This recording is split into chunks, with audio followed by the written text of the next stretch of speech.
నిన్న సాయంత్రం తెలంగాణ రాష్ట్రంలో మనం గతంలో ఎప్పుడు కూడా చూడలే. టీఆర్ఎస్ కాలంలోనే చూస్తున్నాం ఈ హత్య రాజకీయాలు. నిన్న మనం తెలంగాణ వచ్చి అభివృద్ధి చేసుకొని 4 కోట్ల మంది బతుకులు బాగు చేసుకుందాం అనుకున్నాం. కానీ గత 10 సంవత్సరాలుగా రాక్షస పాలన సాగిస్తూ వాడు చేసిన దోపిడీ మీద ప్రశ్నించిన వారిని హత్య చేసే వరకు దిగజారిన రోజు నిన్నటి రోజు. నిన్న నాగవెల్లి రాజలింగం మూర్తి అనే సామాజిక కార్యకర్త క్రూరంగా హత్య చేయబడడం, అది కూడా సాయంకాలం వేట అందరూ చూస్తుండగానే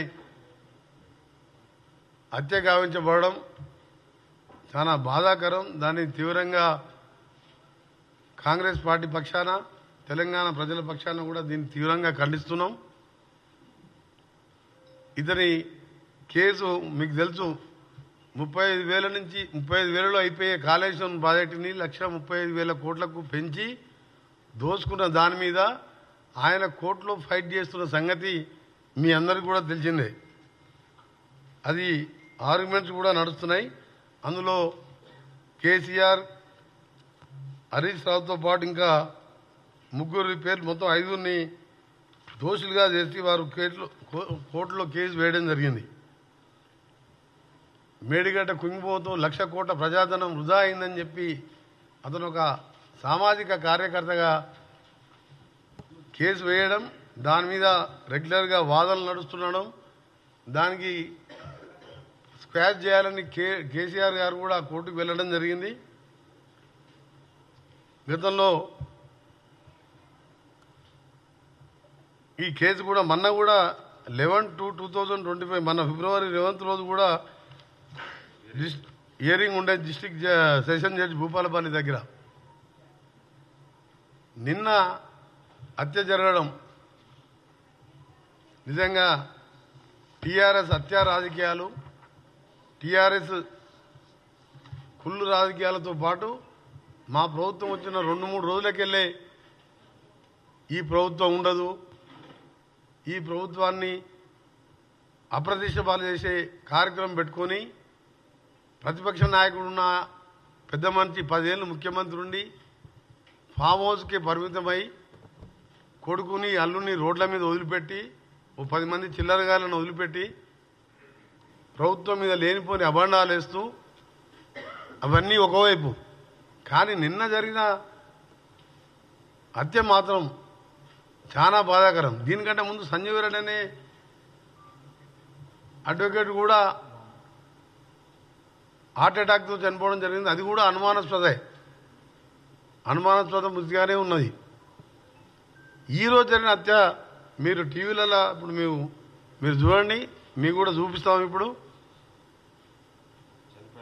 చనిపోయిన లింగమూర్తి భార్య కూతురు క్లియర్గా పోలీసులు ప్రజల సమక్షంలో ఈ హత్య 100కి 100 వాళ్ళు గంట వెంకటరమణారెడ్డి గారు చేపించిందే. వాళ్ళ బిడ్డ, ఆ భార్య, మొత్తం వీళ్ళ వెనుక కేసీఆర్, కేటీఆర్ ఉండి, హరీష్ రావు గారు ఉండి ఈ కేసు హియరింగ్ వస్తున్నది. దీని మీద దోషులుగా తేలుతారు కాబట్టి కిరాయి అంతకులతో చేపించిండు. ఎవరు కూడా స్థానికులు ఇంత ధైర్యం చేయరని చెప్పి ఓపెన్గా భార్య బిడ్డ క్లియర్గా ఏడుస్తూ రోధిస్తుంటే నిజంగా ప్రతి ఒక్కరు కూడా చెల్లించిపోతున్నాం. ఇక తెలంగాణ 4 కోట్ల మంది ప్రజలు, 4 కోట్ల మంది వాళ్ళ డాటర్ తినండి మీరు ఎంత క్లియర్గా ఉన్నదో.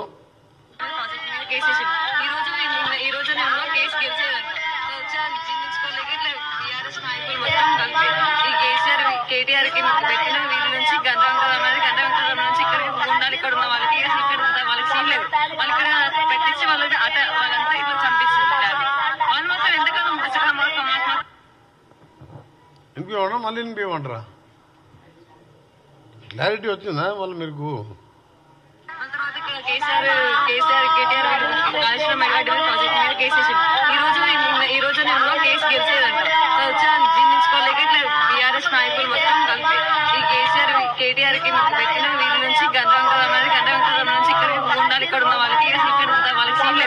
వాళ్ళు ఇక్కడ పెట్టించి వాళ్ళంతా ఇట్లా చంపిస్తుంటారు.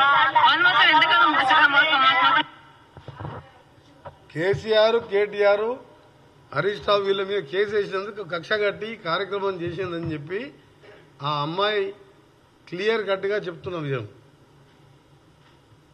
సామాజిక కార్యకర్తకు ఎవరు ఉంటారు ఆయనకు శత్రువులు చెప్పండి మీరు?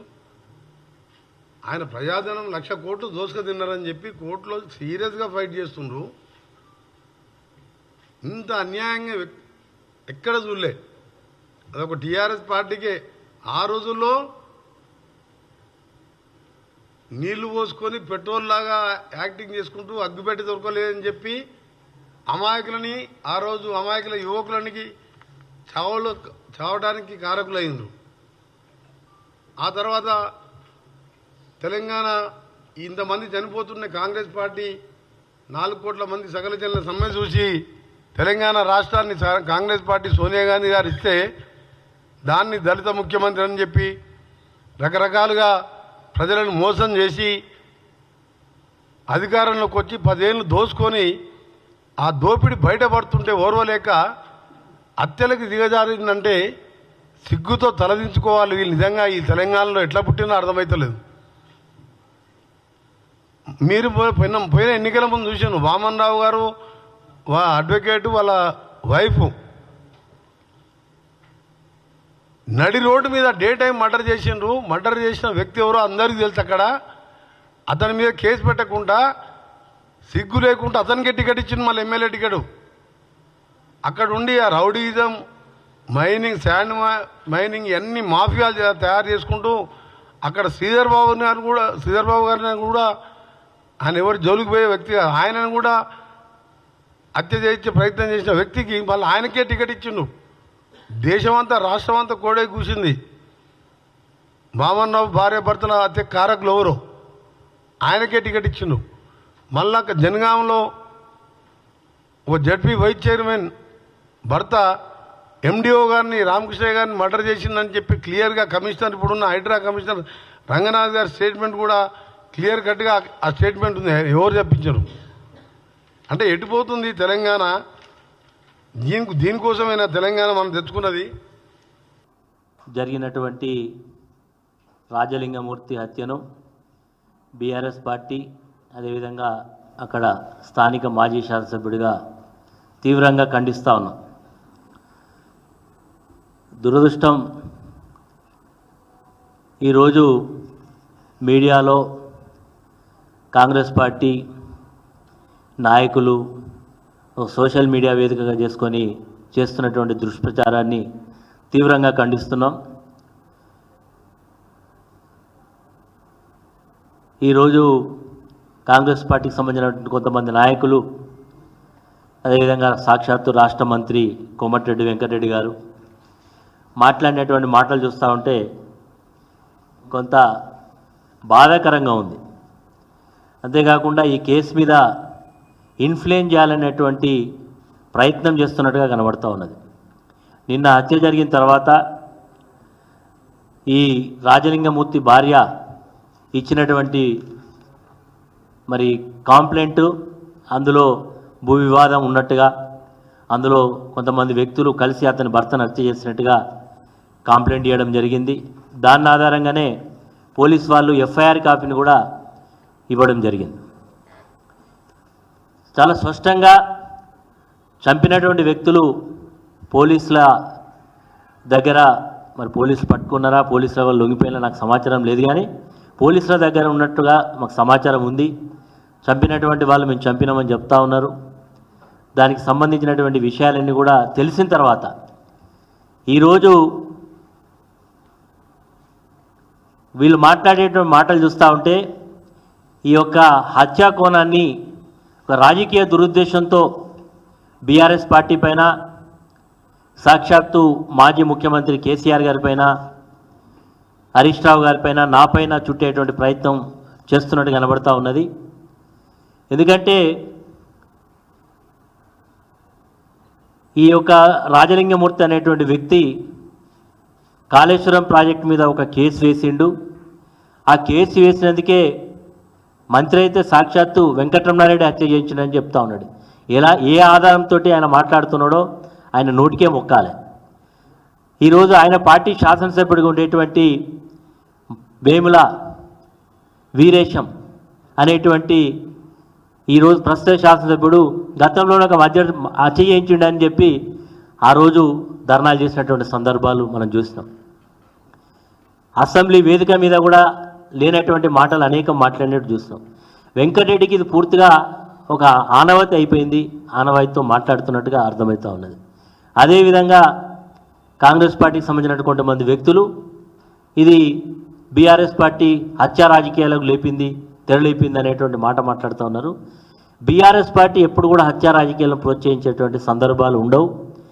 ఈరోజు రాజలింగమూర్తి గారు కేసు వేసిండ్రు. ఒకవేళ అందులో కేసు విచారణలో ఉన్నది, ఆల్రెడీ రాష్ట్ర ప్రభుత్వం కమిషన్ వేసింది, కమిషన్ విచారణ జరుగుతున్నది. ఈ కేసులో హైకోర్టులో బీఆర్ఎస్ పార్టీ తరఫున పిటిషన్ వేసినాం, హైకోర్టు దాన్ని స్టాప్ చేయడం జరిగింది.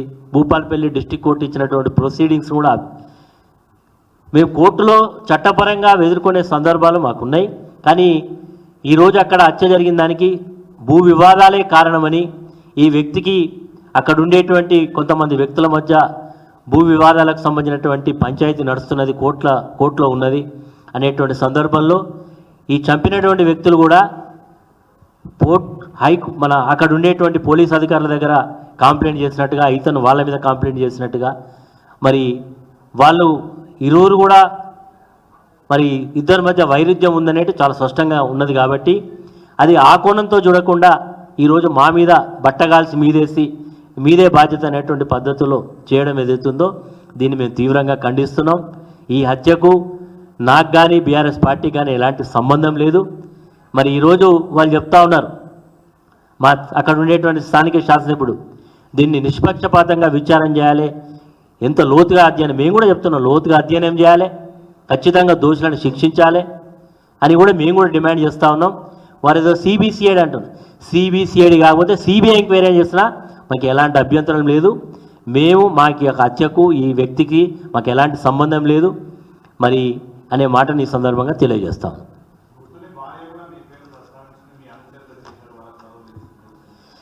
ఈరోజు ముత్తుని భార్య ఇచ్చినటువంటి కంప్లైంటు ఏ రకంగా ఉంది, కొన్ని గంటలు మారిన తర్వాత కొంతమంది వ్యక్తులు వారిని ప్రేరేపితం చేసి మాట్లాడించినట్టుగా కనబడుతూ ఉన్నది తప్ప, ఇది గతంలో ఈరోజు ఎవరైతే ఆమె ఆరోపణ చేస్తూ ఉన్నదో ఆమె గతంలో బీఆర్ఎస్ పార్టీ నుంచి కౌన్సిలర్గా గెలిచినటువంటి ఆమె వాళ్ళ యొక్క విధానాలు నచ్చగానే వారిని పార్టీ నుంచి దూరం పెట్టడం జరిగింది.